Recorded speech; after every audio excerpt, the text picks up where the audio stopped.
use type of deal. And so Jing Mei just has a breakdown. She didn't, you know, she just storms off and goes into the bathroom and kind of yell and try to scrape her face off, and start talking to herself saying, I will never ever ever be anything that I am not. I'm just going to be who I am, and this, that, and the third. So at that point, she had her breaking point at 9 because she had been way overstressed by this authoritarian parent, just trying to appease somebody that she couldn't appease. She tried her hardest, and instead of being encouraged, she was discouraged. Her mom was just like, when anything, can you do anything? So she had a breaking point. And in the story, it never says that the mother, when Jing Mei storms off and goes to the bathroom, the mother doesn't come after her to console her or tell her it's going to be okay or anything like that. It doesn't say anything like that. It says the next day, while watching TV in the house, the mother sees a little Chinese girl on TV playing the piano on the Ed Sullivan Show. So, we can date, exactly where, this takes place.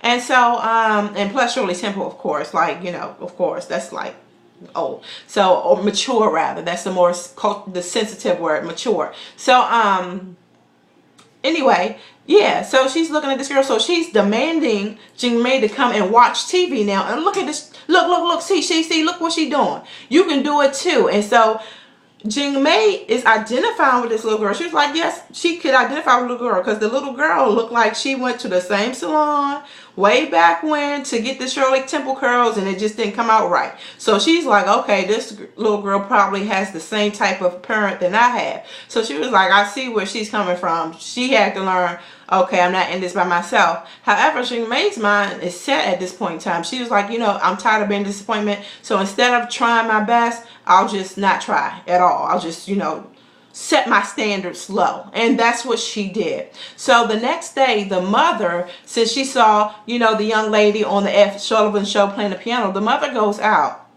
and finds a music teacher, and one happened to live in the building. Now, mind you, this particular piano teacher was deaf. He had retired, and he was going deaf and things of that nature. But the mother didn't care. She was like, okay, he played piano. He's going to teach my daughter. Okay, the next day she told Jing Mei, you going to learn how to play piano. Okay, you going to go and do this. And Jing Mei was like, she was like, oh, I play piano. She was like, oh, you're going to learn how to play piano. You start your lessons at this day, you're going. So, of course, I'm like, I understand a parent who wants to push their child to be something great because, in the end result, they might be, celebrity status, or, might be the most popular or best at what they do, whatever the situation is. But I feel like there's the way to do it. So anyway, going back to the story. And I'm going to have to wrap it up because it's like 11:46, 11 minutes and 48 seconds that I've been talking. So anyway, so Jing Mei is going to this piano teacher who's partly deaf, and the mother is like, cleaning his house for, I guess for the music lessons for her daughter, and the mom saving up and buys Jing Mei a piano. Now mind you, Jing Mei knows that he's deaf, so she's kind of learning bits and pieces of chords to satisfy her piano teacher, even though he's partly deaf, and she's really just playing around because she's already made her mind that she's no longer going to be anybody's disappointment. She set her standards low, and that's what it's going to be. So she's doing these classes. Time goes on, and so there was a talent show going on. So the mother decides to enroll her daughter in the talent show, not ever going and listening to see if her daughter can play at all in the first place. I mean, she just enrolls her daughter in this talent show, and she invites everybody in the village. I mean, anybody on the street. She invites Aunt Linda, who's her sister, who has the, prodigy chess champion daughter. I mean, she invites everybody. And then she tells Jing Mei, you're going to do good. You're going to be in this talent show. Everybody's coming. That's what it's going to be. And so, of course, Jing Mei's like, what? What can she do? She just got to be in the talent show. Mom bought her dress and everything. So they have a talent show. She goes there. She's feeling a little confident because she's looking out there. Her mom and her dad are looking like proud parents. So, she gets a little boost of confidence. So she's like, I can do this. I'm going to go on here and, play this song. So she gets to the get to the piano.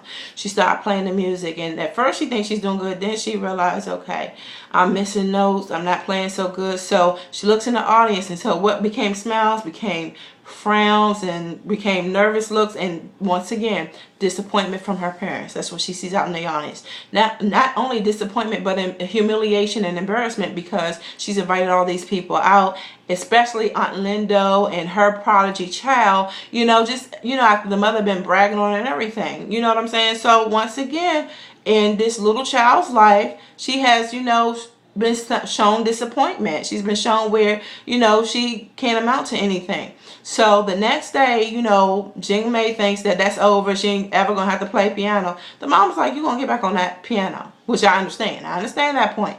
And Jing Mei was like, "But I've done bad. I can't do it. I don't want to do it." She's like, "No, you're gonna get on the piano." She got the piano she bought. Now you go practice. And she was like, "I don't want to go practice, So now Jing Mei is starting to rebel. And the mother was like, "Oh no, you're going to go and practice. You're going to go up there. You're going to do what you got to do. You're going to learn." And so Jing Mei just lose it. So she starts going off and saying, "Well, you know what? I wish I died like my twin sisters. I wish I was in that fire," and all that other stuff. And it cut her mother to the core. You know what I'm saying? At that point in time, her mom was like, "You know what? You don't want to play? You don't have to play." And from that point forward, Jing Mei, going through life, had low standards. She just kept an average grade level. She never applied herself to any real decent school or colleges, even a decent job. She never applied to anything. She never set higher standards. She always set lower standards and just lived her life that way. And so as time passed and she became an adult, her mom came back over dinner and asked her, "Hey, you should pick back up on the piano," in a calm tone, because she's an adult. She was like, "No, Mom, that's in my past." Once again, not trying to play into that. She was like, "Well, it's here, just don't let it sit here and go the way." She was like, "No, Mom, I don't want to do that." So after a while, eventually the mom dies, and Jing Mei goes back to the piano, and she I guess thinking, and the piano is kind of symbolic, so she decides to get on the piano. So then she started playing the sheet music that she was doing at the talent show. And as she started playing the sheet music, she realizes that one of the sheet musics that she was supposed to play, there was a second part to it that she never knew about, and that's why she didn't play as well at the talent show. But that just goes to show you that, in my opinion, if the mother wasn't so pushy and took a different approach, instead of being authoritarian and being authoritative and, just showing her daughter other jobs and not being so competitive with her sister, then perhaps her daughter, Jing Mei, would have had set higher standards and been a prodigy and been what she wanted to be. So that is just my commentary, in my opinion, on Amy Tan's Two Kinds, and that's how I think the story, what I thought the story was about, or that's a different spin on looking at the story. Thanks again.